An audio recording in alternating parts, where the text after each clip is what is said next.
My name is Kamil Szymański, and I see that it's not only interesting for me. I see a couple of hands.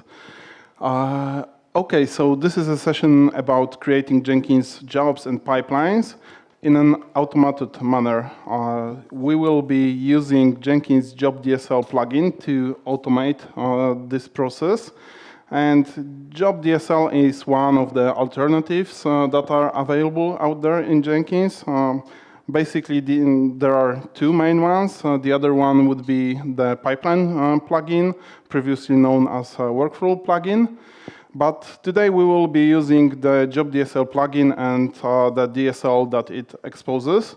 And since we're at the DevOps conference, I will totally skip the part in which I should talk about why automation is crucial, why should we do it, because I think that we all know it and believe that we should automate all the repetitive steps. So I will jump straight to the practical part of it. And it roughly looks like this, that we will start with creating a job manually. Super simple job, just to take a look what's happening under the hood. Then I will introduce job-dsl plugin, what it consists of. So we will take a look at the plugin part, the DSL part, and some tools that are present in that ecosystem. And then we will start creating jobs, views, and pipelines. We will externalize part of the pipelines configuration to the separate repositories. And in the end, we will create a DSL on top of job-dsl and see how, because the one we will create would be super simple, we will see how a more advanced one looks like.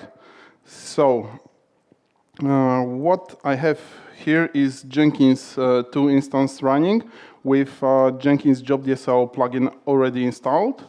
But if you're, for any reason, still running Jenkins 1.x, you can benefit from all of the goodies that I will be showing today, because it perfectly runs on Jenkins 1.x.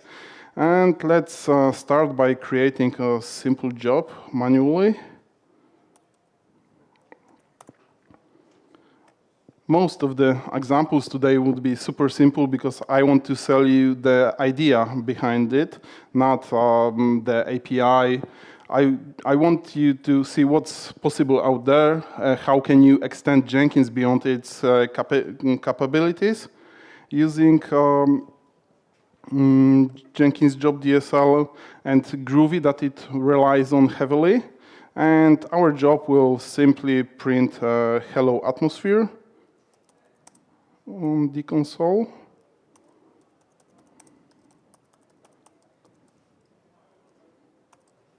So we will have a build step that executes a shell command, and we have it, it's running.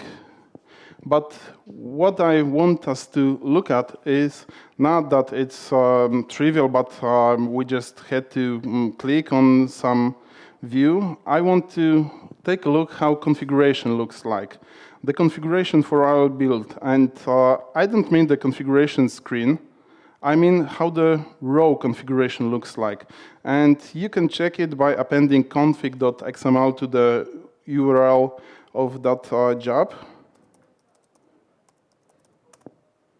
And here we have it. There are some default properties and our build step, which is executing echo command, but don't believe your browser. There is some content negotiation happening and so on. So let's look at how it looks like under the hood. So we will check the Jenkins home directory where all the configuration, all the things that are happening in Jenkins are stored. And here we have, for example, a config XML file, which is the main configuration file.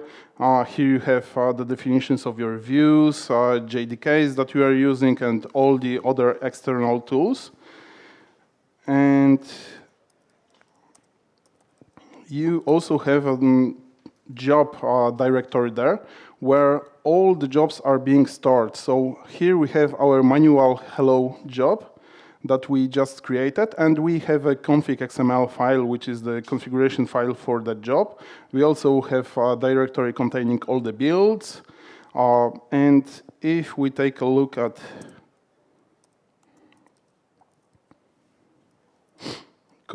our configuration file, it looks exactly the same as we have seen in the browser. And we can, for example, also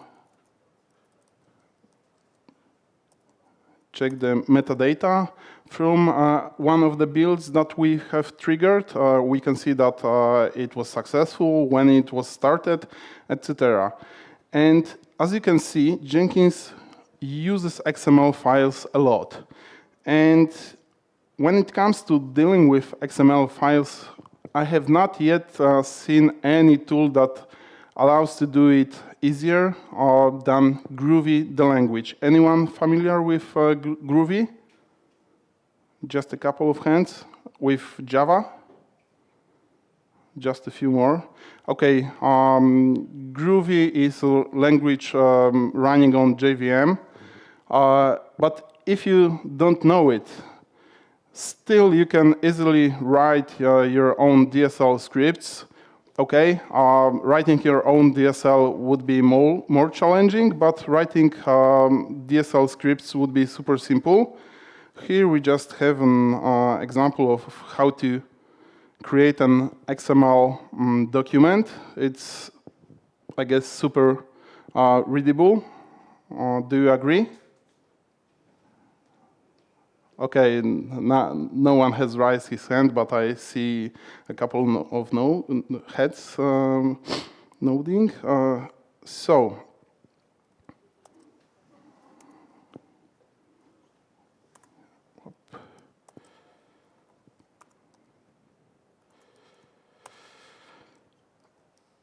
let's take a look at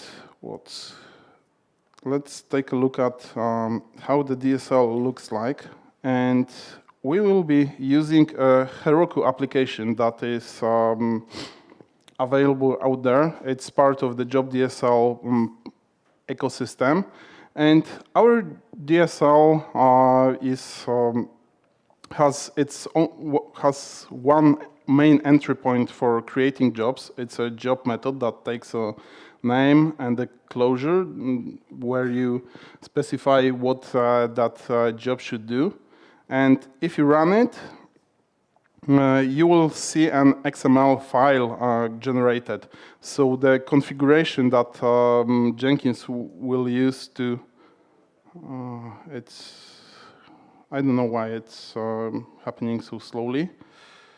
And I have the internet connection. Okay, but this playground is a simple Heroku application to check what your job DSL script will end up.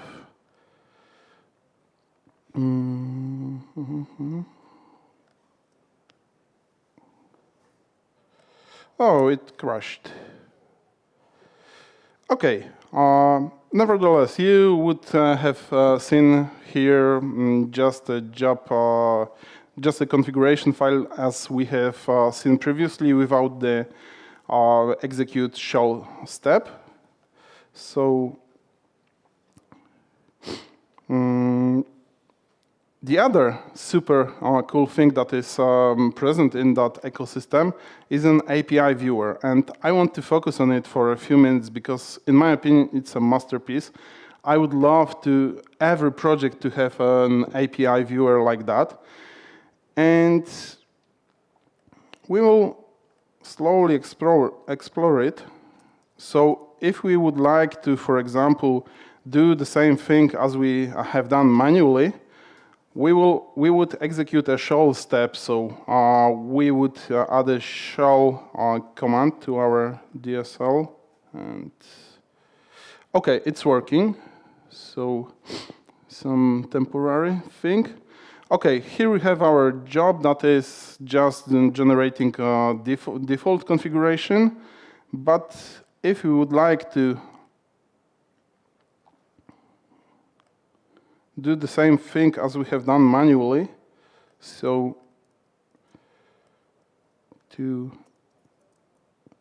say hello world, not atmosphere, it's again super simple. We can see that we are creating a job with a name example with one step, and that step would be a show step that just echoes hello world. And you can see here that it's working. And this is a super simple application. It just has syntax highlighting. It's not enough for developing those scripts. You would like to have code completion, for example, and you have it in your IDE, at least in IntelliJ IDEA. But again, with code completion, it's hard to dig through all of the possibilities that are out there. And you don't see it here with such a simple step as a shell step. But for example, let's take a look at how we can pull our changes from the Git repository. And now it's starting to look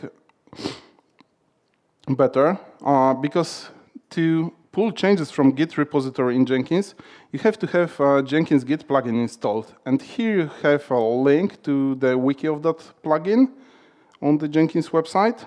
And you have an information that to use those capabilities, you need Jenkins Git plugin in version at least 2.2.6, and that it's available from version 1.20 of job-dsl plugin. And now we are browsing the version 1.46, which is a brand new one, or it's just a couple of days old. Here we have examples that we can use if we are unsure what we are doing. And take a look here. Here we have 3 methods. Basically, all of them takes a closure. And we can dig as deep as we would like to if we wanted to know what can we put inside those that closure. For example, we can see that we can specify a branch or a couple of branches, that we can add clone timeout. We can also specify additional behaviors. Like, for example, we can choose the strategy in what order we will build our branches. So we can dig as deep as we would like to.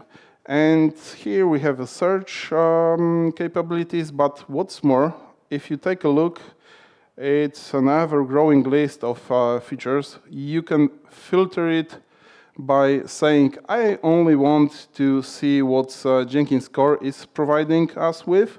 And for example, a build flow, test aggregator, or couple of more plugins. So we can only specify what we want to browse if we are feeling lost, because Jenkins has support for, I don't know, over 1,000 of plugins. job-dsl has native support for over 200, I guess. But in this release, in 1.46, we are taking advantage of newly released structs plugin that allows us to generate support for everything that Jenkins job-dsl doesn't have native support for. So, for example, if we had no support for defining the quiet period, for example, we can deal with raw XML. So what we have here is a configure block where we are saying that for this project, we want to generate a quiet period node with a value of 10. And I hope that this time it will run faster. Nope. Okay. Let it run, but what we have here is an overloaded operator. So if you would like to generate a quiet period node under which we would have a minutes node, for example, and we want to put 10 there, we can do it like that. And okay, let's skip the playground part. It doesn't play with us right now. Of course, for the quiet period, you have support, but if you had none, from the version 1.46, that support would be generated directly from the plugin metadata. Of course, if you are not happy with it, you can still tweak it by working with raw XML. And let's get going, because we spent some time talking about stuff, but we have not yet seen any jobs generated in an automated fashion. So let's create one. And we will start with defining something manually. Because we have to somehow tell Jenkins to run those DSL scripts, and we do it by creating a so-called seed job. A seed job is a regular Jenkins job that has additional build step, which is process job-dsl script. We can, of course, fetch it from some kind of repository, look up on file system, but today we will mostly be pasting it directly to just make it quicker. And of course, you can add the part of setting up those seed jobs to your Puppet, Chef, Ansible, or whatever else you use. You can fully automate it, but for a start, it's a good thing to just do it by hand. So let's run our seed job. And we can see that it has generated one job, a hello atmosphere job. And if we go there, we can see that it was generated by this seed job. And what's cool about it is that if we modify anything about this job, we will instantly be notified that this job was manually edited. So if you are not yet ready to revoke all permissions to edit job configurations, at least you have some kind of notification for it. And if you would like to override it, you just rerun the seed job. And it should be overwritten. And if you're curious where this information is coming from, if this job was manually edited, you can probably guess that it was an XML file where you have an information that this job, the hello atmosphere job, was generated by the simple seed job. And here's the digest of that configuration. So each time the digest differs from this one, you have this notification. But what more can you do with this job-dsl stuff? Well, for example, you can generate multiple jobs. Like you're not limited to generating one from the seed job.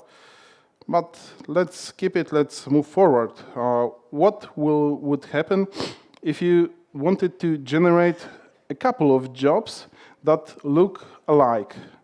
You want to keep it dry, you don't want to repeat yourself. So in job-dsl, you can use all of the capabilities of Groovy, the language. So what we are doing here, for example, we have a map, a list of maps. So here we have 3 entries in this list, and each entry is a map that specifies all the configuration properties that are specific to that job. So we will generate a hello atmosphere job. You can see here that we are using the capabilities of Groovy, the programming language. And we will generate a hello atmosphere job, which triggers on that cron, hello world job that is triggered daily, and a hello Poland job that is being triggered annually. So let's copy it to our seed job. And we should see 3 jobs generated when we run it.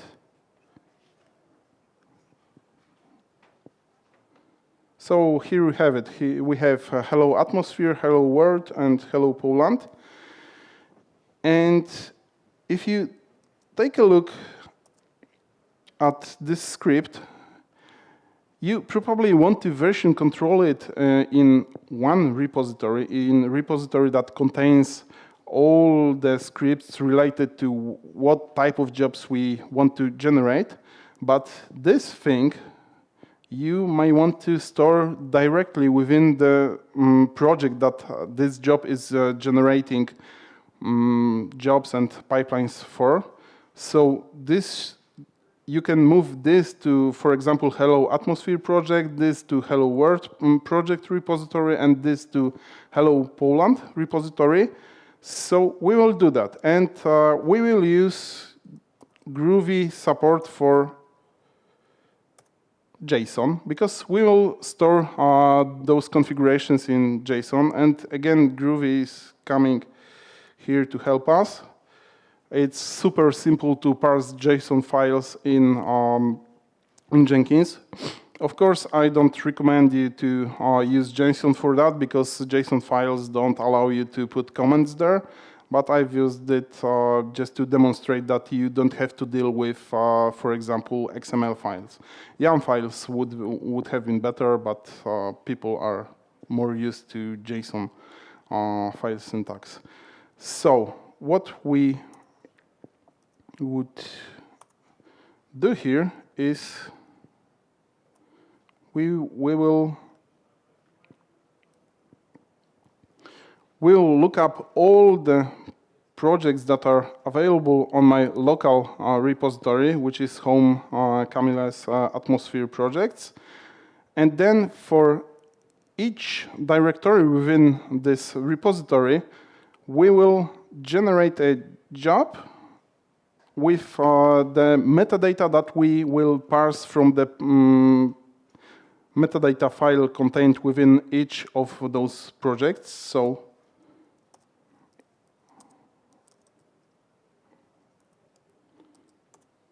here we have our local repository, and each of the projects there contain a metadata file.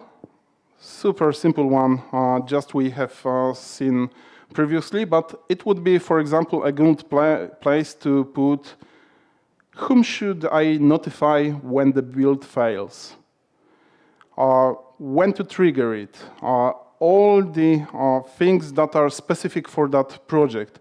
Because if you're starting developing it, you may want to constantly check for changes. If you go into maintenance mode, maybe you don't want to check it that often. When a new person joins your project and you don't have a mailing list for your team, this is the place where you will put his email. Like when the build fails, notify all the developers as well as this new guy. So we have here our DSL script. Not everyone is familiar with Groovy, but I hope that this is readable. Do you have any questions about it? Okay, I guess none. So let's just copy paste it.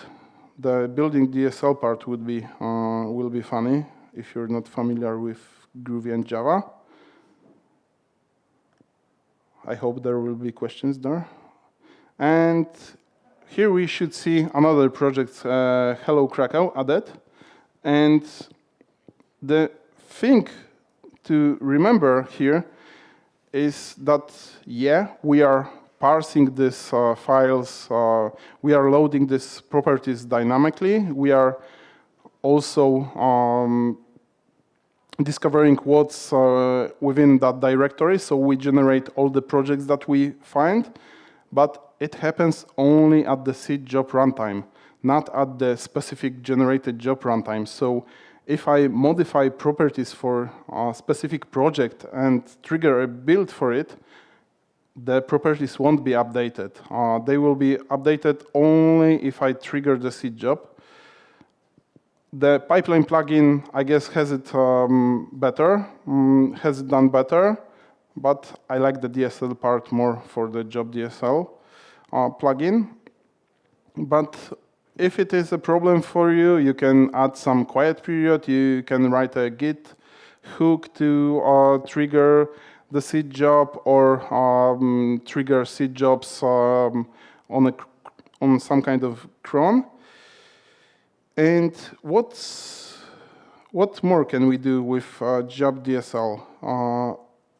At the beginning, we have seen, for example, that there is a global configuration file where you can configure views, and we will add a view to our small project. So here we're specifying that we will add a hello projects list view, which lists all the jobs that match regex, and that view would contain a status name and build button columns. So let's add it.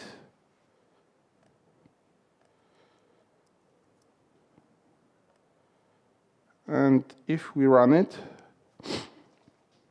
we should see a view added. Here it is. It contains 3 columns. And now we have all the building blocks to start generating pipelines. The job-dsl plugin doesn't have notation native notation of pipeline like the pipeline plugin does. It uses only what Jenkins provides. So let's see how it looks like. So here we, for example, have a super simple pipeline, and we are using what Jenkins provides. So we will use a downstream parameterized triggers or triggering downstream jobs. And our pipeline consists of a build job that pulls changes from the Git repository. Then it runs a Gradle, build, and publish tasks. And then it triggers a downstream deploy on test job. Of course, only it triggers it when it's successful. And it also passes to that job a property of version, which in this example, that would be a git commit. But you can pass whatever properties you would like to. And here we have a deploy on test job. When we execute any shell script, call some kind of service, execute a random job or whatever else you are using, and we are triggering a downstream parameterized job named acceptance tests. Of course, we trigger it only if we are successful. So if the deploy on test finishes successfully, and we pass down all the parameters that we currently have. And for acceptance tests, we again pull changes from Git repository, but we pull a specific revision of that repository. And this is the version that we have passed at the first job. We run a Gradle acceptance test job, and if we are successful, we trigger deploy on production job. And for pipelines, it's a good thing to also provide some kind of visualization. So here we will add a delivery pipeline view. And let's see how it looks like in Jenkins. We will add new seed job.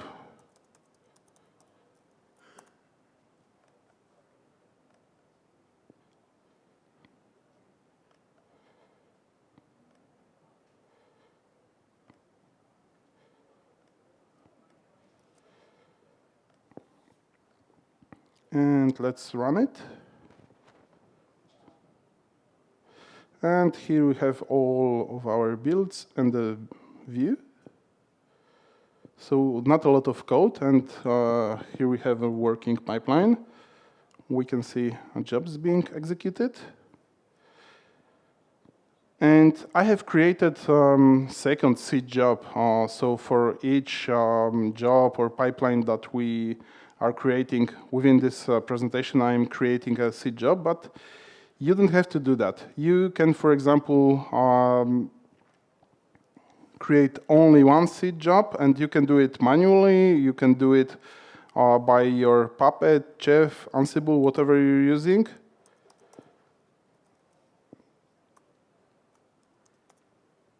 Job-dsl has support for itself, so it allows you to generate seed jobs.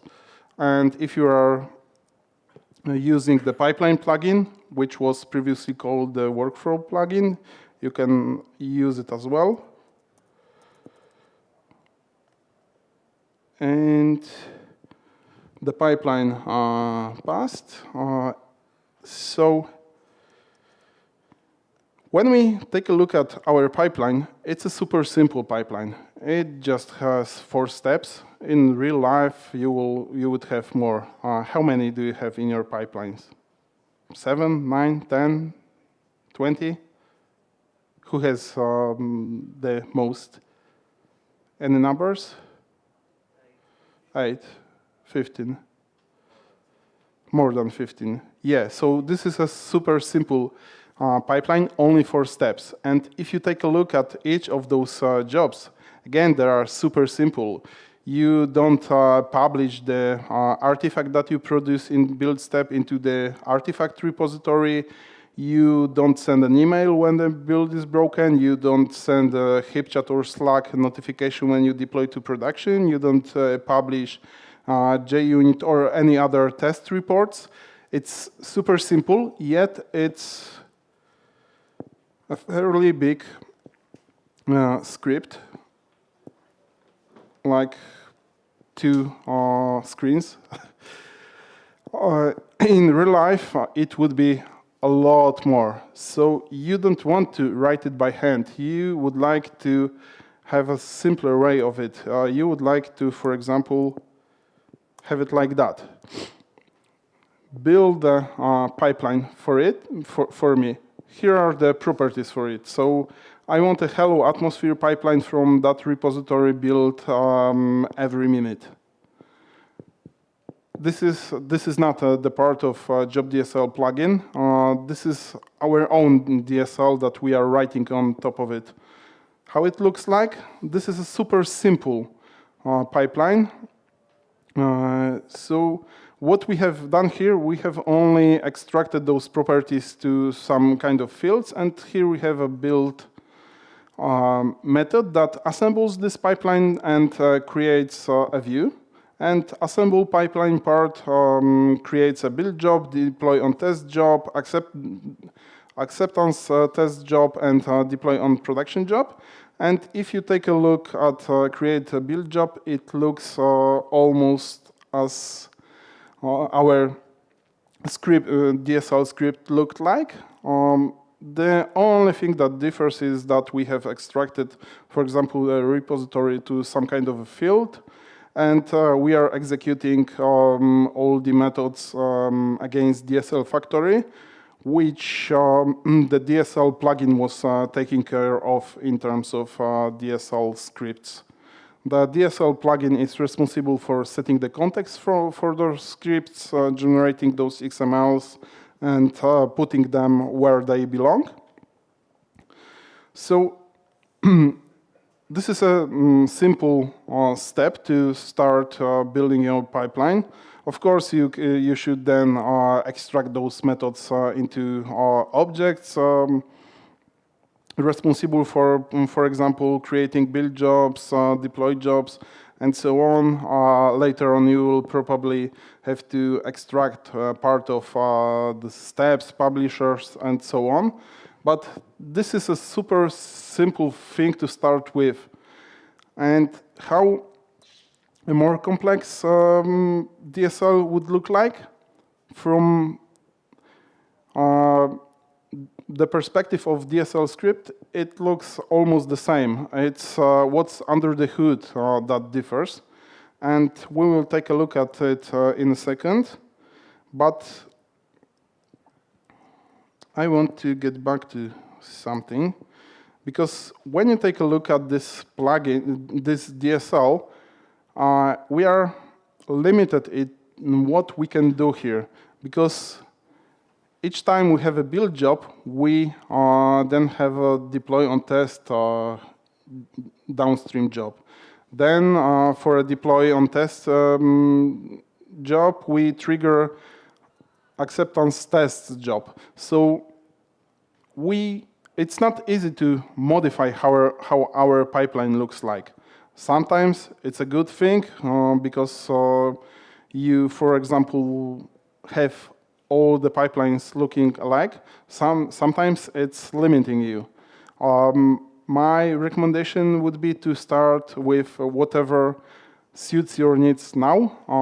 Don't overcomplicate stuff, because one downside of a job-dsl plugin is that it's super easy to overcomplicate stuff. So you have to balance between readability, maintainability, and flexibility, for example. So don't go for a super flexible pipeline, because then it might end up you might end up with a nightmare to maintain, to add new stuff.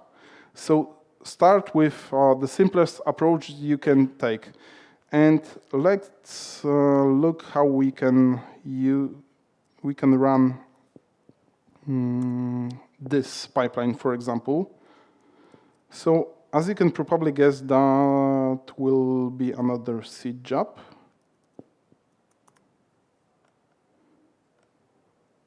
But this time we need some code for this DSL execution, and we will fetch it from Git repository.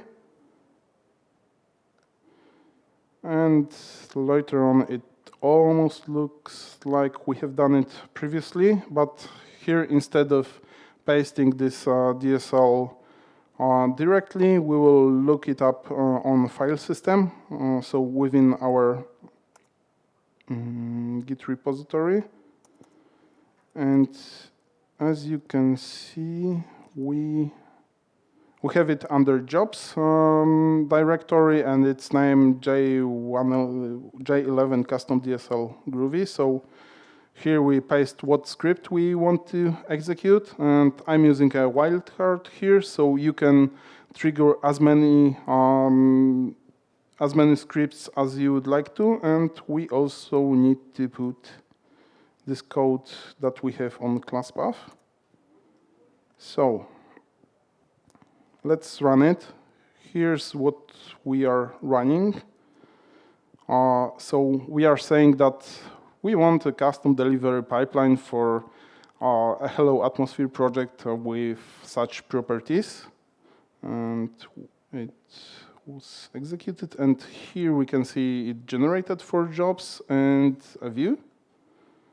I have also arranged all the jobs into stages, so a build stage, test stage, and production. And in the previous example, we were unable to add a new job in between of, for example, test and production. Here we will add a deploy on test job. And how to do it? Well, we need to take a look under the hood how it looks like. So it doesn't look super scary. Here we have just a list of our steps that we are executing, and they are executed in order. So we will just add deploy on stage step. Then we are assembling those steps into the pipeline and generating a view for it. So let's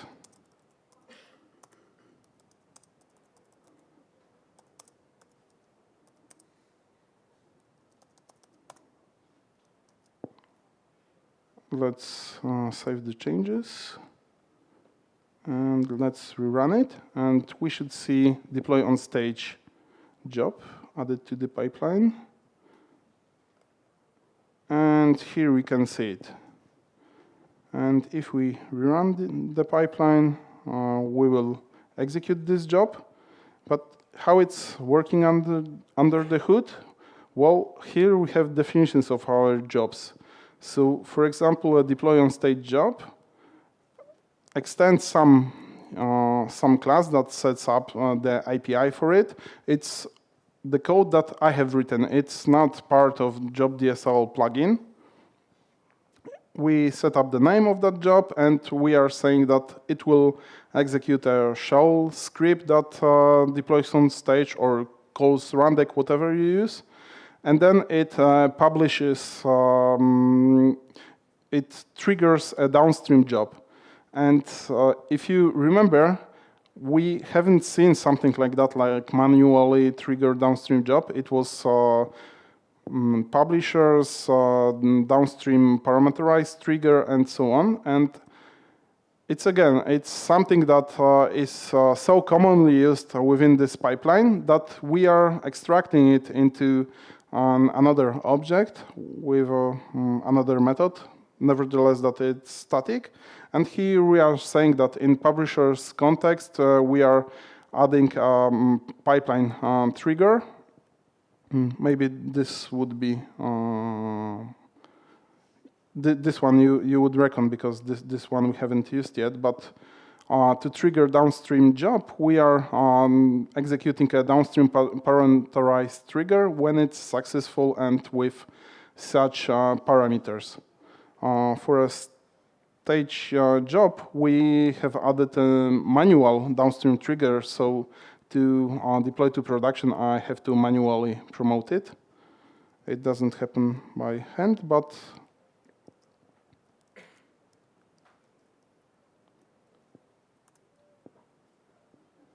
for deploy for on test job, we hide all the complexity behind the trigger downstream job.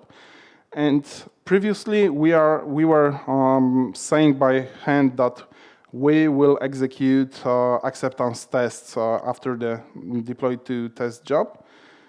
Here, we are saying it here by saying in what order the jobs will be executed. So it is more dynamic, and as you can probably guess, the complexity lies under the assemble method. I won't show it because it's not important right now. But what are the limitations of this pipeline? You cannot branch out. So you cannot, for example, after build and publish job, trigger at the same time deploy on test and run some static code analysis, for example. You have to do it step by step. You cannot do it concurrently or in parallel. If you want it, yeah, you can do it, but it requires you adding some more stuff to your DSL. And as I've said to you, start with the simplest approach that you can take. Because if you would like to branch out, then you would have to, for example, change this DSL and say that after build and publish job, execute, deploy on test, job, and so on. So you can do whatever you need. You can use all of the capabilities of Groovy, the language, but take the simplest approach that you can take. And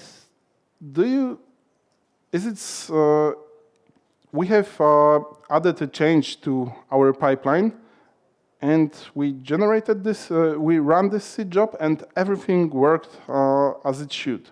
Should it be like that? In my opinion, no, because we want to test our changes. We don't want to randomly add stuff to our pipelines and end up with being unable to deploy to production, for example. And what we haven't done was we haven't run tests for our pipeline. And I have written it in, I have some tests in my repository, so we will execute a Gradle step, Gradle task test.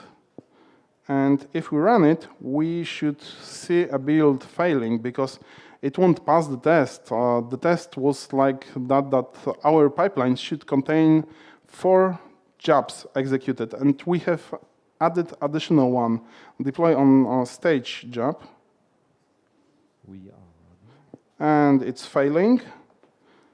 And the test, it looks like this, for example. We want those expected jobs here. I guess I'm running out of time. Okay. Okay, so cutting it short, you can test all the changes that you are introducing. You can test your DSL scripts. Of course, it mostly all boils down to checking your configuration XML, but checking just raw configuration, it's not what you are striving for. You want to be able to integration test stuff. So you should have a test environment where you can test all of the changes that you are introducing. And since we are automating this stuff, we can do it easily. You just rerun those scripts on your test environment. And there is one thing that you don't want there. You don't want there all the jobs being executed on cron or any other schedule. So you can hide all the cron behind your own DSL and say that on that environment, I don't want any cron schedules. So in test, you have the same DSL scripts tested, but without running any jobs on cron. And I have to finish, so I would like to leave you with one thing. It doesn't matter what approach would you take to automate this stuff, whether you will use Jenkins job-dsl, the pipeline plugin, okay, maybe copying raw XML files wouldn't be a good way, but the pipeline plugin, the job-dsl plugin are great to achieve another level of automation. So I hope that next year all of you would know this or any other solution to achieve that. And do we have time for questions? No, I don't think so. Okay. So we run out of time, thank you. Have a nice day. And if you have any questions, just chase Kamil down in the hallway. Thanks.